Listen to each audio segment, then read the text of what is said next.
Shout outs to the intro. Welcome to Rich Talks, podcast where we do music commentary, cultural commentary, deep dives, and just interesting topics in general. I'm your host, Unk, aka Ree. Now let's get into it. Yo, we got a lot to discuss today, y'all. Alright, first and foremost, let me just start with a rest in paradise to Irv Gotti.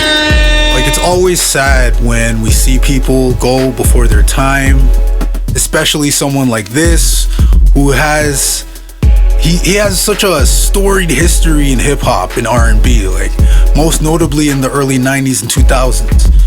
Hell, without some of the moves that this man made in the past, we may not have gotten the 50 Cent of today that we all came to know and love. What? Like, shoot, I may just have to throw Jay-Z and DMX in the mix too. What? Without Irv's help, whether it was intentional or not, a lot of the legends we know now would not be where they are. Stop the cap. But let's talk about it. Let's talk about the life and times of Irv Gotti.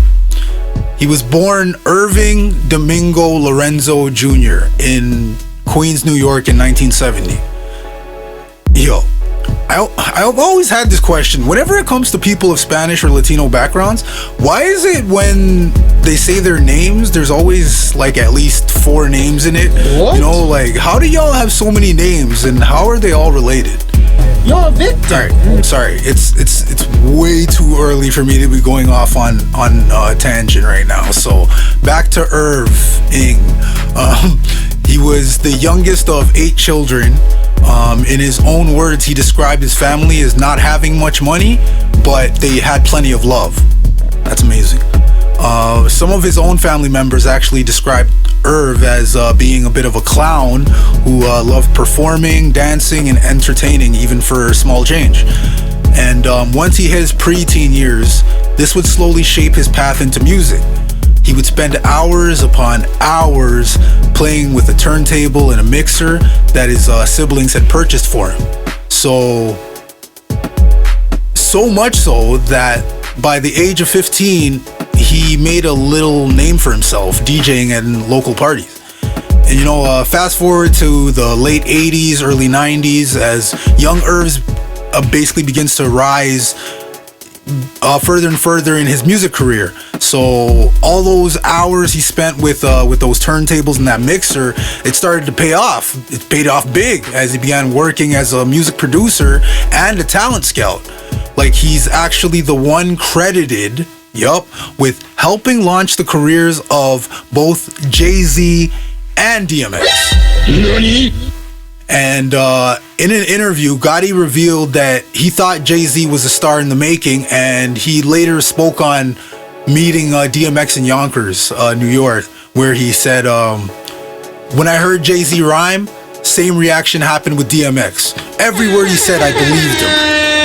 And that was just the magic of DMX, though. Like, he really was an anointed one. Like, truly, there never will be another Darkman X, And because of that magic, Irv would basically end up serving as executive producer for DMX's debut album in '98, It's Dark and Hell is Hot, which basically ended up at number 1 on the Billboard 200 charts. In that same year, 1998, Irv and his brother Christopher Lorenzo founded the infamous Murder Inc., an imprint of Def Jam Records. And Irv would actually go on to state the name itself was inspired by an A&E documentary on gangsters. But I think the A&E documentary he's actually referring to was about the actual crime group that was active from like 1929 to 1941, and they were essentially like the enforcers and the hitmen for the National Crime Syndicate, which was a major crime organization that consisted of both Italian American mafia and the Jewish mob. So what? One of the first signings for the label was Ja Rule, of course. Shout outs to Ja. Irv would later say in an interview that I thought Ja had the look. I thought Ja was extremely talented writer, and I just knew the chemistry between me and him was real.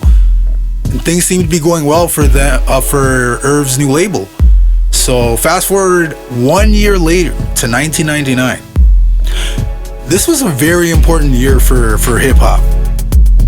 Because like this was like the same year that Irv and Ja Rule's feud with 50 Cent would basically kind of form and would proceed unresolved to this day.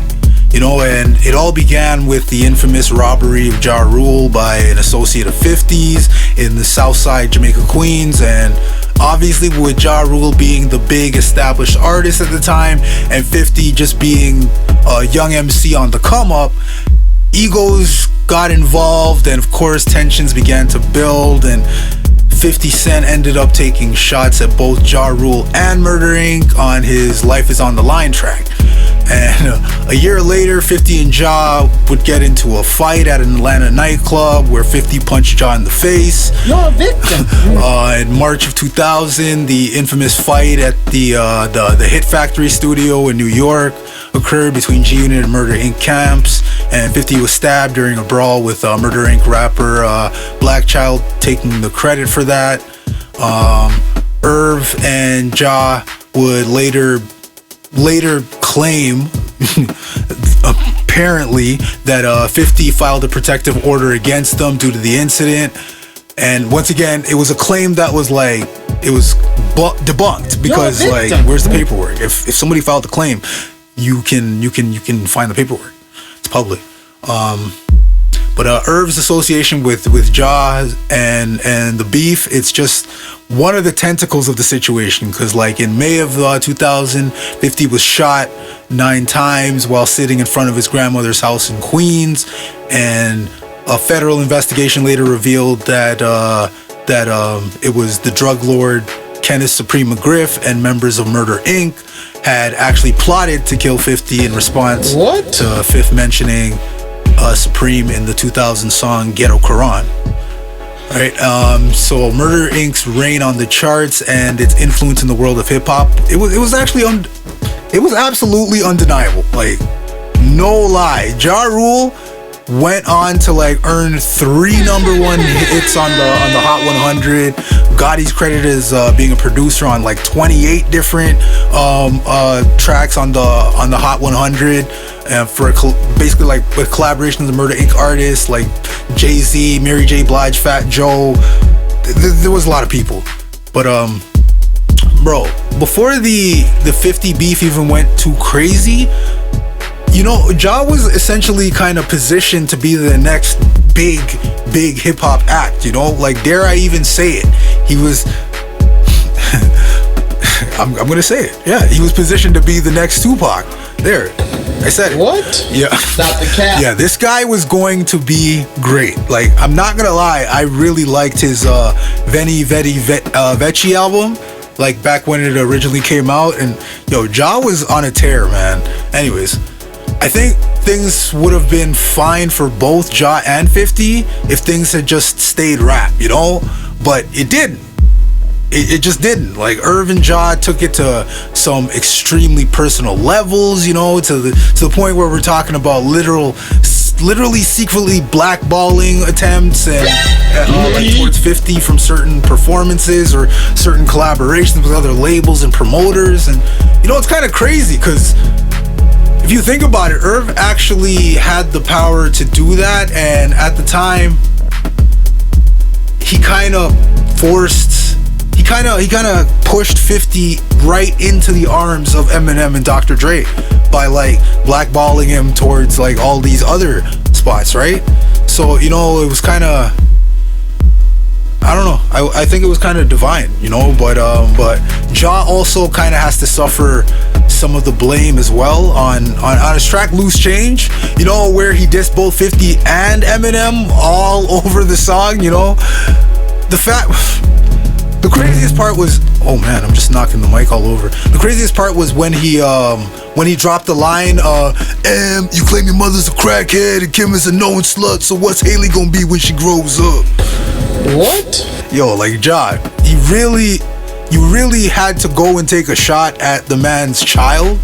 Like, see, for every human, there absolutely exists like a certain threshold of things that they'll find acceptable or not, but like once that threshold is crossed, you can't fault people for what they say or do after that, because we all kind of form bonds in this life, right?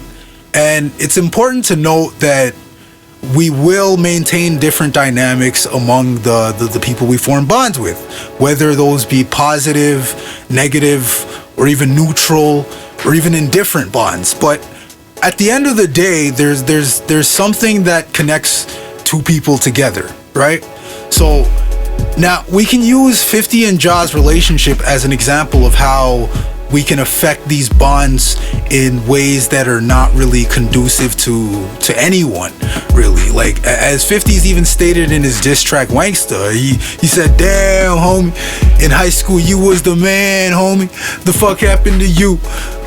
Right? And like, as we each grow in life, we also kind of come to the realization that some bonds just change along the way, right? And if we look at the game of life, kind of like a subway train, that we all ride on at one point or another, we can also see the bonds and relationships we form along the way as stations that the train will inevitably reach at some point, so but sometimes for some of us it's really hard to fathom or accept the fact that some people kind of need to get off at certain stations, and there's absolutely nothing wrong with that, right? Sometimes you gotta switch trains to get to your next destination, like people tend to grow in different directions as we age in order to make the best choices to fit our own lives. Like some people grow vertically and others choose to grow horizontally. Like that's just life. And when you reach that crossroad with people that you're bonded to, most people move forward with the understanding that the bridge to that relationship can be maintained or it can be destroyed completely. Like the way life goes, you never know if someone who got off at one station may show up again at another station in life down the line, right? So unless you choose to burn down that station after it's left, right? Because like in a manner of speaking, even 50 and Irv and Ja technically have or had a bond at some point or other, and they happened to reach a station where they needed to transfer to different trains. And however, due to egos and maybe their youth or untreated traumas, like the bond ended up devolving, and they each figuratively just burned down the station where that bond was strongest, and it turned it into a place of animus. Like, if bonds are bridges, it's almost like their bond became London Bridge during World War II. Like, it just fell down and nobody was left to repair or maintain that bridge anymore, right? Because people have certain thresholds, right? Like, I'll even use myself as an example, and I'm generally very, very tolerant, and I allow people to say whatever it is they like to say, right? Because remember, we all have the freedom to speak in whatever manner we like. But a lot of people don't really understand that we're not free from consequences behind the things that we say, right? So every action has an equal and opposite reaction. That's Newton's third law, right? So just because you say something to someone and claim your intent was different than what you stated, that does not mean that you are free of the consequences of what was said. Whether it was said in jest or said in anger, it doesn't change what was said, right? So that's why I don't ever fault any brothers that react violently to a person calling them the N-word with a hard R, they can claim like any excuse in the world, like that wasn't their intent, or this or that, or they were joking, or their black friend gave them a pass or permission. Like, that still does not mean that you're free from the consequences of such action. You know, you can never tell anyone how they should react to something, because you'll never know how that thing will affect them in that moment, right? So for me, I don't create enemies. I don't like to create enemies. I don't even burn bridges, you know. Like, I rather just let those particular bridges, you know, I'd let them go unkempt, you know, like unmaintained, you know. Just, I let the grass grow wild, you know. Like, as I said, like, I'm the type that has a high tolerance. Like, as I believe most issues, if there's ever any issues, if any, they can really be hashed out through like respectful conversations. However, once the threshold has been passed, it's not even a matter of maintaining any anger or resentment or animus towards a person. Me, I just become indifferent to them. Like, I actually read a quote recently that I just thought was actually like super apropos for this discussion, this moment. Like, the quote was, "Forgiving someone in silence and choosing to never speak to them again can be considered a form of self-care." And I think that's a beautifully said quote, because when you maintain resentment towards someone who you perceive to have hurt you in some way, you know, it kind of just leads you towards a path of destruction, whether that's destruction of self or otherwise, or mutually assured destruction, right? Like, I was always taught to like never let anyone knock you off your square, but also if someone can control your reactions, they can control you, right? So, and you know what? Like, sometimes it takes time for someone to get to that healthy level of healing. And I mean this especially evident for 50 and Ja and Irv's saga, because if you think about it, the consequences behind their constant verbal jabs and disses to each other ended up devolving into like one side literally and figuratively trying to end their perceived enemy, right? Whether that was to attempt to end their life on Earth, or even just to end their career before it even got a chance to start, which can be just as bad as taking their life. Because for someone who grew up never having an opportunity to do things the legal and right way, like 50 Cent did growing up, ending his opportunity to be legitimate because of perceived slights to your ego would have just led him down a path that literally only ended in one of two ways: prison or the cemetery. And you know what's crazy? Like, 50 and Ja, like a couple of years back, they actually were on the same flight together, and they didn't interact or anything. Like, they didn't even interact, but they were aware that they were both on the same flight. But you know, I guess that comes with like growing up, right? But also, like, you know, the consequences of Irv and Ja's attempts to ruin 50, it ended up like flying back in their own faces in the same way that someone on a roller coaster kind of spits out saliva and ends up flying right back into their face. You know, so like, What? Irv and Supreme, Kenneth McGriff, aka Supreme, they were always known to be like good friends, right? And in 2003, Irv Gotti and his brother were indicted by the feds and accused of laundering money for Supreme. And I mean, the relationship between them was so close that most people believed it was Supreme that was responsible for 50 Cent being shot 9 times.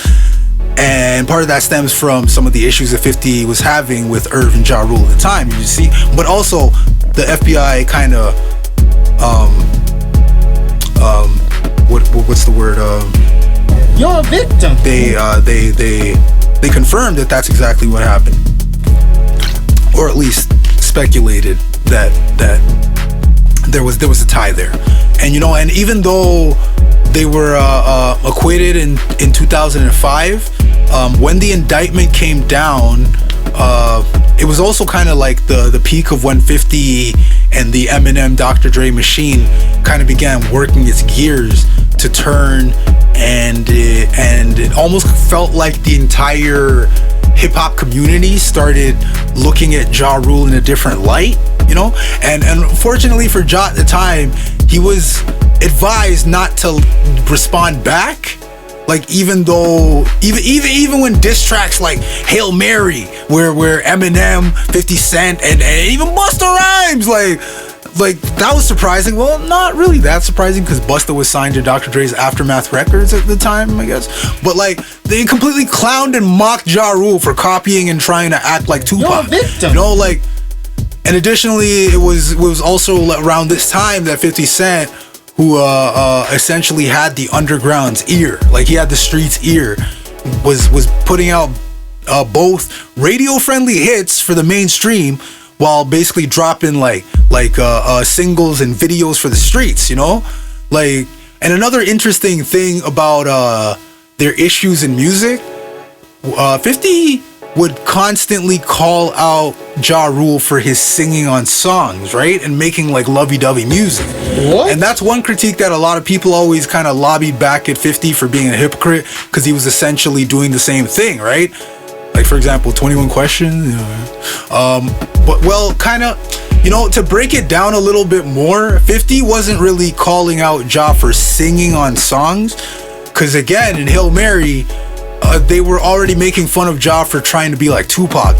And I don't know if y'all know, well, some of y'all might recall, like, Tupac had no issues making melodic hooks, right? Like, matter of fact, y'all remember the song Point the Finger by Tupac? Like, Tupac basically says in like one of the first lines of the opening verse, he's like, I guess nobody loves a real nigga / rap singer, right? And that was probably like the first time I ever heard a rapper make mention of like rap singing, and which ironically is like the standard for today's hip-hop artists, right? And it's funny because most people may attribute that to 50 Cent or even Drake. Stop the cap. But nah, you gotta give credit where it's due, and I think it was kind of Tupac the rap singer, you know? Yeah. But nah, back to 50. 50 was not calling out Ja for singing songs. No, he was calling out Ja for trying to hit them high notes like he was a real R&B singer. Remember? Like, you don't remember, what would I be without my baby? Like, come on, man, with this deep ass Barry White ass voice. Like, nah, but what am I doing? But I think it was really 50's only issue was Ja making singing songs. Like, 50, I think, did it the right way. It was just, if he had stuck to melodies and didn't try to like hit the high notes that like weren't in his vocal range, then I'm just saying, man, Ja Rule on Put It On Me versus 50 Cent on 21 Questions, which one sounded better to you, like sonically? Like, let me know in the comments. For real, y'all let me know. Like, but let's get off that. Let's get back to Irv, yo. We're going off on 50 and Ja, 50 versus Ja, this and that. But Irv was diagnosed with diabetes when he was in his 40s, but he never went to the doctor. Like, he never really went to the doctor, which is why it was so much later in his life that he was actually diagnosed, according to his brother Chris. And back in August 2024, Irv actually suffered a stroke. And of course, waiting in the wings of social media, 50 Cent absolutely had a laugh about it, you know? 50 posted a picture of Irv walking with a cane with the caption, "Damn, homie, in high school you was the man, homie. WTF happened to you?" And in a separate comment, he wrote, "I want Irv to get well so he can watch my next wave." Like, 50 even had jokes for Irv when he was accused of sexual assault back in July of 2024. Like, 50 kept the same energy. He keeps the same energy. Like, he stands on it. Like, he stands on business. Like, while there was never like really any official cause of death released to the public, Irv's brother Chris did reveal in an interview what exactly happened to his brother. He said that Irv did go on his own terms. He just didn't believe it and basically ate a bunch of Chinese food while playing poker and had a massive hemorrhagic stroke, which is bleeding of the brain. And damn, yo, that's really sad, man. Like, that's so sad to hear. The fact that it was so preventable, and like a lot of people don't realize how important having the right diet is for the longevity of their own health. Like, y'all take care enough to take care of the parts of your body that we can see, like skin care and hair care, but most of you don't realize that it's just as important to be aware of what you're taking into your body, because that same stuff that you're putting into your body is what is supposed to be fueling and maintaining that body of yours. And if you're putting in the right stuff internally, you won't have to work as hard externally to maintain the skin care and the hair care, you know what I mean? Like, diet really, it affects everything. It really affects everything. So, you know, just take care of that. Like, take care of yourselves, really and truly. And upon hearing of Gotti's passing, of course, 50 Cent basically, again, he kept the same energy. Like, although it seems he has softened a little bit, at least like when it comes to the deceased. Like, he posted a picture of himself sitting in front of a hookah next to a tombstone that read R.I.P.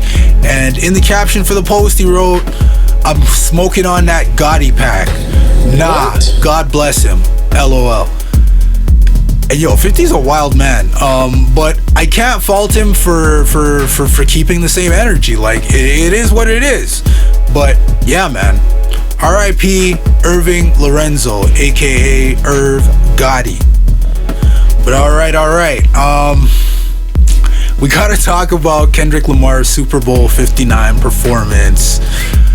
Contrary to what some sections of the internets are claiming, Kendrick's performance was the most watched halftime show in history with 133.5 million viewers. The actual game itself only had like about 126 million viewers tuned in, which is still amazing. Like, way more than the NBA All-Star. Like, the NBA has just gone to some... I'm going off on a tangent again. God damn it. Sorry. Matter of fact, you know, Kendrick broke a record that has been held for 30 years by Michael Jackson. 30-year record, bro. Like, he basically had... I think Michael's record was close. I think it was 133.4 million viewers back in 1993, which honestly is like actually far more impressive considering social media did not exist in 1993. You know, and a good portion of people across the interwebs have been claiming that the show was boring, and what? Sure, I get it. Like, some people don't like to feel like they're being preached to or taught.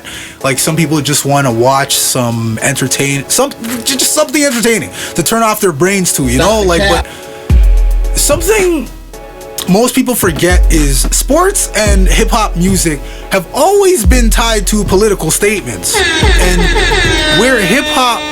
we're better to drop knowledge on people's head tops than the biggest stage in the world, the biggest sports stage in the world, right? Like, this show probably had the most Easter eggs I've ever seen during a halftime show. Like, so much so that I personally made it a game to try to decipher and like kind of interpret all of the different points and symbolisms that were displayed. I obviously don't think I got them all, but I will point out a few that I really did like. Like, my absolute favorite part of the whole show was having Black Uncle Samuel L. Jackson,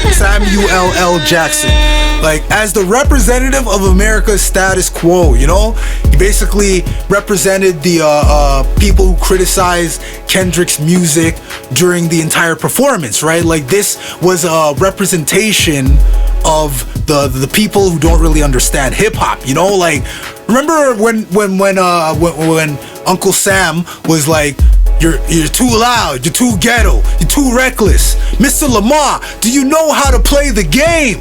Then tighten up. Like, didn't that part kind of remind you of when that lady on TV basically told LeBron James to just shut up and dribble? Like, I think Uncle Sam was really my favorite part of the entire performance, and it's not just the fact that Samuel L. Jackson is also one of my all-time favorite actors.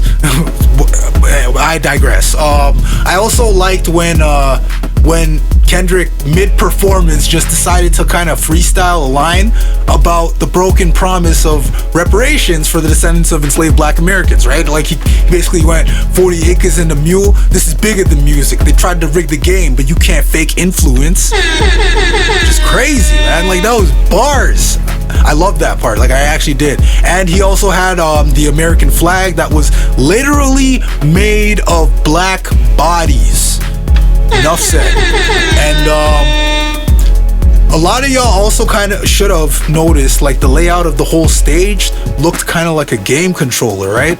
Which is also that in itself is also really deep, because it represents the fact that a lot of black Americans feel like they're playing in a rigged game. Think about it. And the last Easter egg that I wanted to mention was how about Miss Serena Williams doing a crip walk on the main stage during Not Like Us in an all-blue tennis uniform? Shout outs to Serena, man. But some of y'all are saying that she only did it because Drake is her ex and Not Like Us is a Drake diss, and why did she do that on stage when her half-sister was unfortunately unalived by Crip gang members when she was younger? But one thing that y'all need to remember is this entire performance, down to the floor plan, was all calculated symbols and messages to America. Like, y'all, the actual reason she did a crip walk during the Super Bowl was because she was absolutely chastised and criticized for doing a crip walk at the Olympics after she won. Like, think about it, y'all. The powers that be were probably thinking, yo, she's too loud, too ghetto, too reckless. Does Miss Williams know how to play the game? Well, does she? Think about it. But I'm gonna just leave y'all with this. Like, Kendrick probably performed one of the greatest halftime performances ever. Oh my God, ever. Like, simply on the strength of it basically starting a whole conversation amongst the people about it being more than just music, you know? Like, you actually see the difference between those who simply wanted to kind of see the court jester on the screen entertain them, and then those that actually kind of understood the direction that the world is heading and are actually waking up to it. Like, it's actually deeper than rap, guys. It's more than just entertainment. Think about it.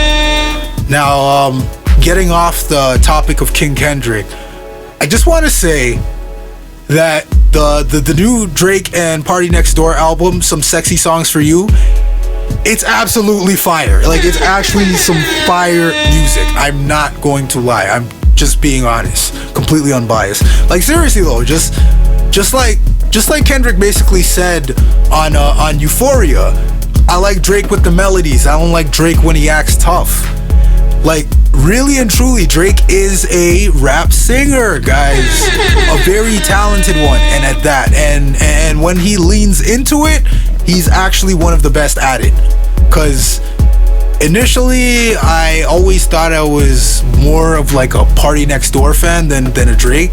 But like, I don't know what happened on this album, but like, all of Drake's parts sounded perfectly mixed and mastered, like, while a lot of like Party's parts, I don't know, it kind of sounded like the quality wasn't all the way there. Like, some tracks weren't, it just sounded like some tracks weren't properly mixed only for Party's parts. I don't know. What? Maybe it's just his voice.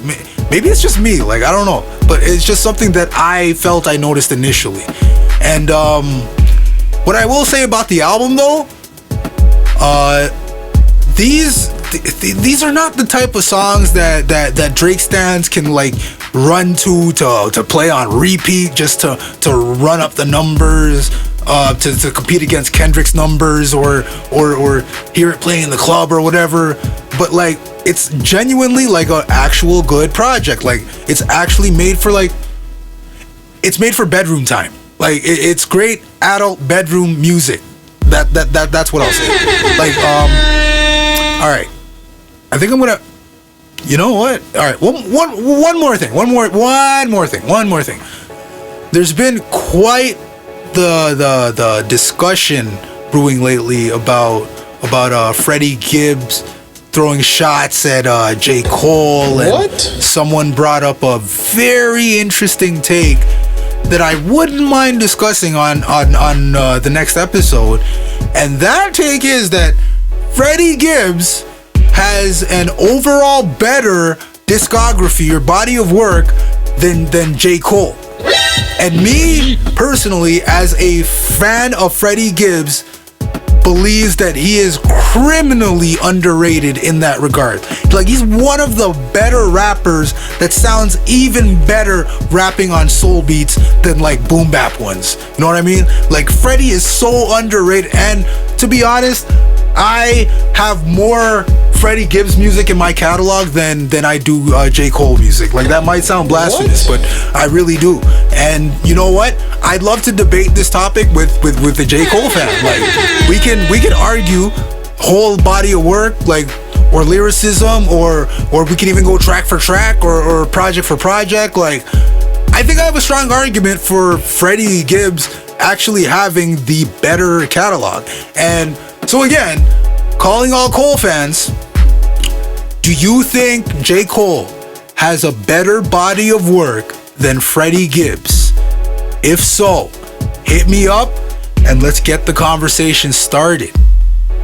And last thing I will say is one more. Rest in peace, unfortunately. Rest in eternal paradise to Miss Voletta Wallace. Notorious B.I.G.'s mother has now passed on to the next. So yeah, I'm gonna leave y'all with that. And all right, y'all, with that, I'm out of here, yo. Salute to the outro. Peace.